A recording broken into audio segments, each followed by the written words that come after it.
Nossa, tô chateado, hein? Eu também tô chateado. Quem tá chateado pela mesma coisa que eu tô chateado? Tô muito chateado. Nossa, coisa triste, hein? Coisa triste. Eu pensei que o Silvio fosse o bandido da vez, hein? Que nada, meu. Tem aquele lá, o feito a canivete. Demetrio Magnoli. Isso, Demetrio Magnoli. Não, aquele cara é um bunda, hein? Puta que pariu, a bobagem que ele falou. Meu Deus do céu, é bunda, é um cara bunda. Quando a gente vê o episódio Silvio de Almeida, o Silvio Alpeida Empáfia, segundo o nosso apelido aqui, a gente acha que a desonestidade intelectual e o banditismo no interior de instituições é alguma coisa que chegou no ponto máximo. A tese do racismo estrutural é a maior desonestidade intelectual que eu já vi na minha vida, gente. Sinceramente, eu nunca tinha presenciado algo tão fraco alcançar as pessoas e as pessoas quererem acreditar naquilo ali. Claro, a sociedade brasileira tem uma boa parte da sociedade brasileira, principalmente as pessoas que escrevem e leem, que são as que têm um pouco mais de condição, uma classe média, tem uma culpa danada, né? Tem uma culpa danada por ver a condição que os negros ficaram no Brasil. Então, quando você vem com uma tese de que você não é racista sozinho, o racismo é estrutural, que você não é responsável, que o responsável é o país, é a história, as estruturas, você tem uma boa desculpa para acalentar o seu coração. E o ministro, uma boa desculpa para não fazer nada e não afrontar os poderosos. É esse mecanismo que o Silvio acionou e deve ter acionado durante toda a sua vida para tentar ser branco, que era o objetivo que ele tinha. E quando ele percebeu que ele não podia ser branco, ele tentou ser quase branco. Em outras palavras, ele tentou subir degraus através da culpa que ele percebeu que os brancos tinham, ou pelo menos alguns. Essa foi a falcatrua intelectual de Silvio Almeida. Agora, o banditismo institucional, junto com isso, foi quando ele entrou no ministério e começou a manipular o ministério para fazer propaganda dele e para não resolver problemas. Nada para os índios, tudo para os garimpeiros. Nada para os pretos pobres na prisão, tudo para ele próprio. Em uma série de situações, ele não atuou, não atuava, formava comissões. Quando as comissões não funcionavam, ele culpava os funcionários do ministério e os perseguia. Até o momento que ele começou a ficar incomodado quando ele percebeu que o Lula não dava crédito para ele. E aí ele começou a trabalhar no sentido de não cair. E fez um discurso. Vou administrar como homem preto, ou seja, vou administrar como qualquer branco. Mas ninguém falou em preto e branco. Ele era ministro dos direitos humanos, não da igualdade racial. Depois, a figura do Haddad. Por que não falam do Haddad? Ele também tem diplomas, eu também tenho, mas só falam de mim. É racismo. Ele gritava. Mas acontece que num determinado episódio, Aniele pisou na bola. Mas eu mesmo aqui e vários outros percebemos a ingenuidade dela e tentamos ajudar. Ora, instruam a moça para não fazer mais isso. Ela não sabe o que é futebol, não sabe o que é torcida do São Paulo. Jogaram ela no avião da FAB. Ela deixou pessoas falarem. E ele, pimba, foi lá para né? Ele foi rapidamente para o jornal para dizer: eu sou diferente. Ela é que é culpada. Eu sou diferente. Eu sou o negro. Eu sou o bibelô. Não escolham outro. E dali para frente, gente, quando ele percebeu que ele podia ser um a mais e não o negro escolhido, o negro quase branco, o que ele fez? Ele fez aquilo que ele fazia nas faculdades e em outros lugares e que ele aprendeu com o branco colonizador. Colocar as pessoas na parede, perseguir, mandar telefonemas e o assédio moral e sexual. Ele falou: por que não colocar a Aniele no lugar dela, para que ela perceba que quem manda neste galinheiro sou eu. Eu sou o quase branco. Eu sou o diplomado. Ela foi escolhida porque é irmã da Marielle. Eu não, eu tenho méritos próprios, eu tenho uma tese falsa, mas tenho. E aí ele partiu para cima dela. A gente imagina que isto é a desonestidade intelectual casada com o banditismo institucional no seu grau máximo. A gente não consegue imaginar um bandido que faça um banditismo maior, até o momento que você abre a Folha de São Paulo e se defronta com um banditismo muito maior, que é o banditismo daquele cara feito a canivete. Ah, sim, ele mesmo. Ele mesmo.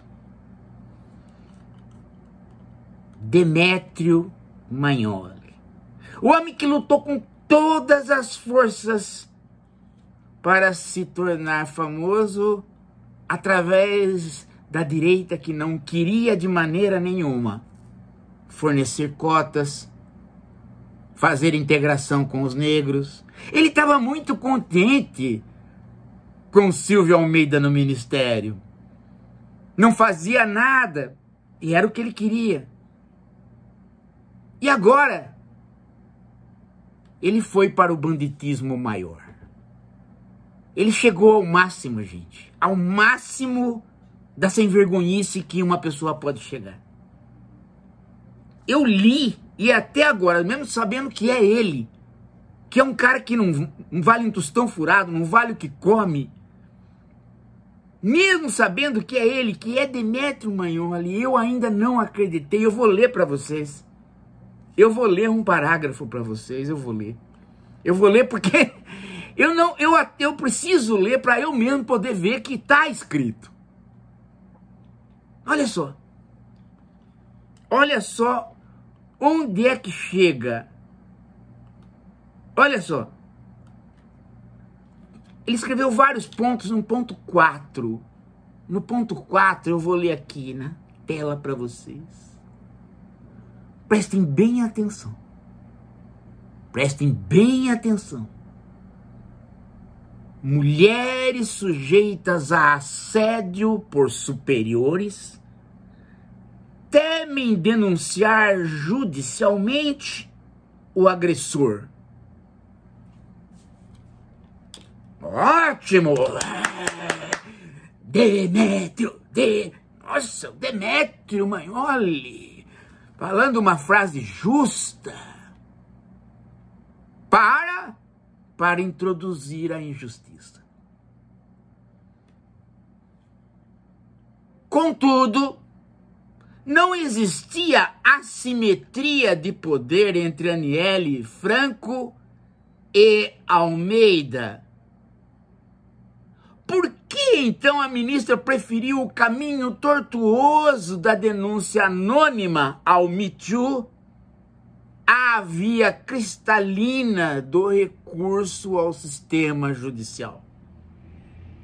Teria, no caso, a indignação moral cedido ao cálculo político? Hã? Sabe o que ele está falando? Ele está falando que a Aniele não ficou humilhada. Que simplesmente ela ficou quieta para servir ao governo. Ela fez um cálculo político para derrubá-lo. E ela devia ir para o sistema judicial, não denunciar para o Me Too. Porque ela é ministra e o outro era ministro. Bastava ela denunciar. Hã? É assim que funciona? Mariana está lá longe. Né? Médica. Conhece o hospital, conhece como é que funciona as relações. Ela falou, não. E você? É assim que funciona? Se fosse assim, por que Montoro, lá em 82, criou Delegacia da Mulher? Hã? 80, 82, foi na época do Montoro. Por quê? Por que se criou Delegacia da Mulher? Quer dizer que a nossa experiência cotidiana revela que um homem e uma mulher, estando em cargos iguais, não tem assimetria. Não existe problema de gênero. Do mesmo jeito que não existe problema racial, também não existe problema de gênero para o Demétrio. Olha só o que ele vai arrancar dessa situação. Veja, mesmo nesta condição,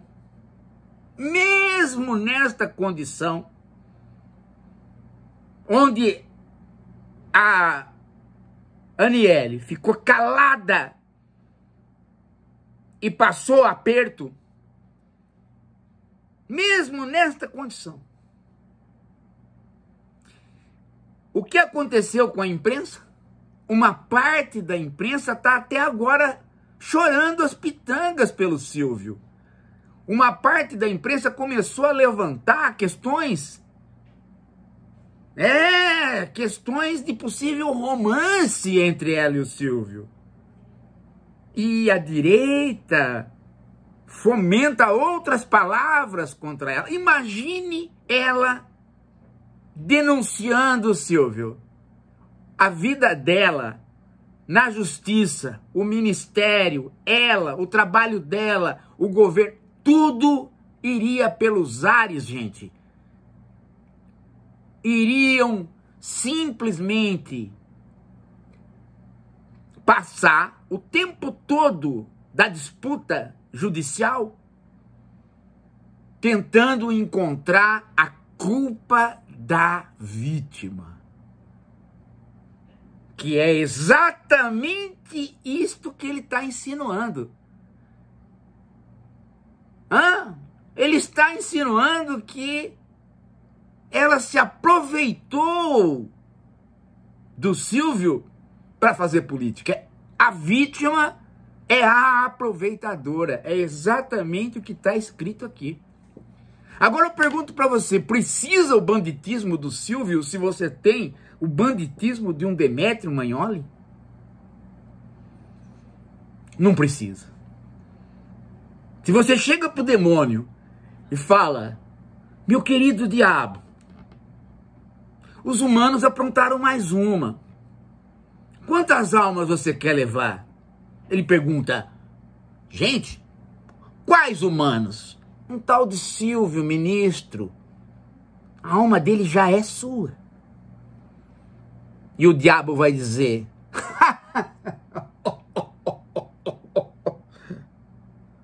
tolinhos, tolinhos. A alma de Demétrio Magnoli é muito pior e é ela que eu estou alimentando. Comprem a Folha de São Paulo e verão. Esta é a resposta do diabo, gente. E o artigo do Demétrio me cai às mãos e eu vejo que o demônio tem razão. Existe uma alma pior. Aliás, o rosto do Demétrio Magnoli não esconde nada, né? Não esconde nada. O riso sarcástico, a cara feita canivete, é alguma coisa que faz o Silvio ficar bonito. Eu tô pasmo. Gente. Do cara conseguiu simplesmente dizer que toda e qualquer mulher, bastou no cargo igual, ela pode fazer a denúncia que tudo bem. Aliás, é assim que funciona. Faz a denúncia. Aliás, essa história de que uma pessoa pode tudo é bem neoliberal, né? Lembram da Djamila Ribeiro, que eu chamo aqui propositalmente de Djamula Ribeiro? Quando ela dizia que as mulheres deveriam simplesmente se rebelar, se divorciar, sair de casa e mostrar pro homem que ela não ia ceder ao machismo, lembram? Lembram quando ela escreveu isso e eu avisei? Falei, para quem você está falando? Nenhuma mulher pode fazer isso. Não tem rede de apoio, não tem ideologia favorável, não tem mentalidade favorável, nem os filhos ficam a favor. Se descuidar, perde até a guarda dos filhos. E não adianta vir falar a frase é machismo, porque isso é, vamos sair do é racismo para o é machismo? Não, gente, parem com esses ismos. Apenas vivam e aprendam dentro das condições. Não adianta você encontrar um ismo, racismo estrutural, machismo estrutural, isso não adianta nada. Isto é nome que mais esconde do que mostra. O que mostra é você contar a experiência de cada um. E Aniele Franco conhecia a experiência de cada um, por isso ela sabia que ela não podia se submeter a ser ela. A ser ela, a protagonista do show. Porque ela iria sucumbir e iria levar muita gente junto.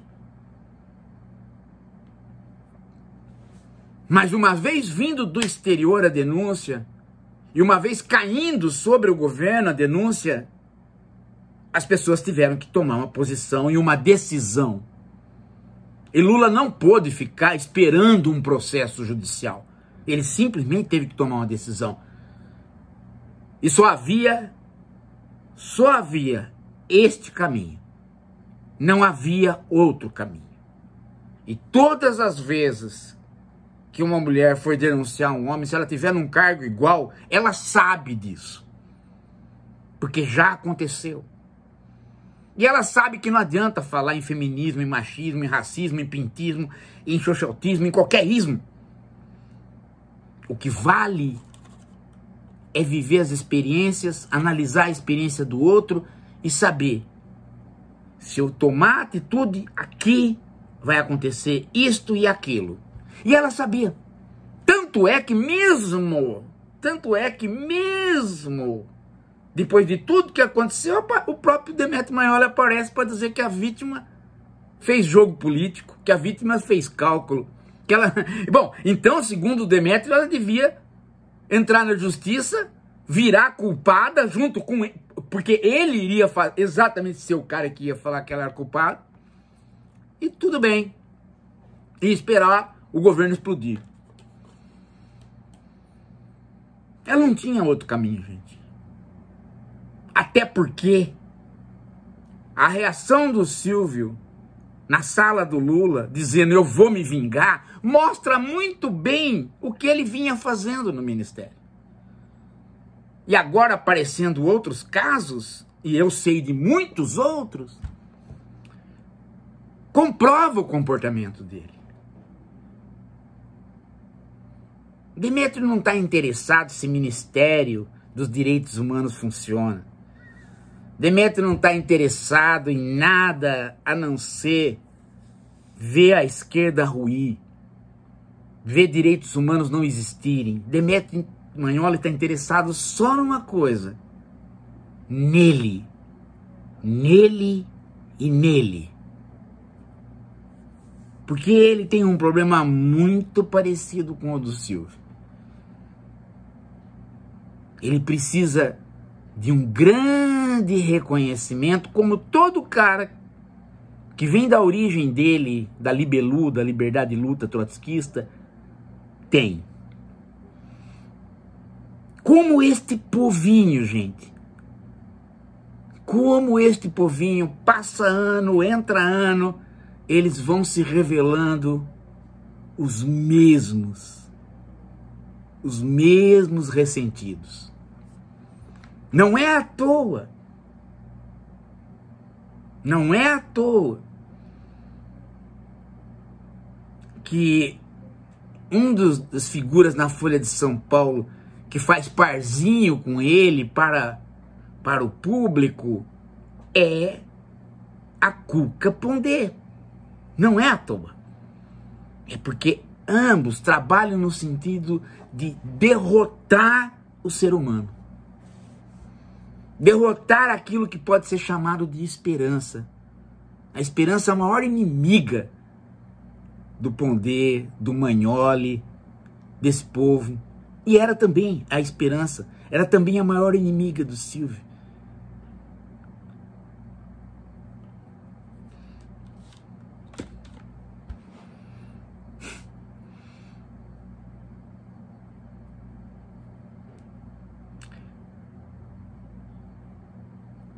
Ele pensou que ele ia dormir sem chumbo.